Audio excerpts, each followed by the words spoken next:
ഞങ്ങൾ ഒരു 6-6:15 അങ്ങോട്ട് ഇറങ്ങുക. പല്ലും തേച്ച് അങ്ങോട്ട് ഇറങ്ങുക. പല്ല് വെച്ചിട്ട് ഇറങ്ങുക. പല്ല് വെച്ചിട്ട് ഗ്രൗണ്ടിലേക്കാണ്ട് ഇറങ്ങുക. ഗ്രൗണ്ടിലേക്ക് ഇറങ്ങിയിട്ട് ഒരു ഭാഗത്ത് ബ്രിട്ടീഷുകാരും ഒരു ഭാഗത്ത് അതങ്ങനെ തന്നെയാണല്ലോ. ഒരു ഭാഗത്ത് ശത്രുക്കൾ, ഒരു ഭാഗത്ത് നമ്മളും തന്നെ ഉണ്ടാവുക. എന്നിട്ട് അങ്ങോട്ട് തുടങ്ങുക. ഒരു വെടിയൊക്കെ അമ്പള് പോകുമ്പോഴ, ഒരു വെടിയൊക്കെ അമ്പള് പോകുമ്പോഴ. ഇന്റർവെൽ ഒന്നില്ലേ? അല്ലടോ, ഈ എന്തിത്തും വർത്താനാ പറഞ്ഞു. ഇന്റർവെൽ എന്തിനാ? മൂത്രം വയ്ക്കാനല്ലേ? ഇതൊക്കെ ഇതിന്റെ ഇടയിലാണ്ട് ഒഴിച്ചു.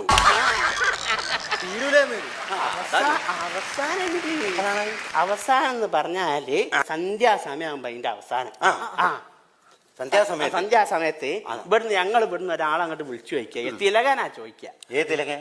ഇവിടെ ബാലഗംഗാരത്തിലൊക്കെ മൂപ്പരാ ചോദിക്ക. മൂപ്പ ചോദിക്കോ, അല്ല ഇന്നത്തെ പാട് നിർത്തല്ലേന്ന്. അപ്പൊ അവിടുന്ന് ഒരാൾ ഇങ്ങോട്ട് പറയോ, അല്ല നിർത്ത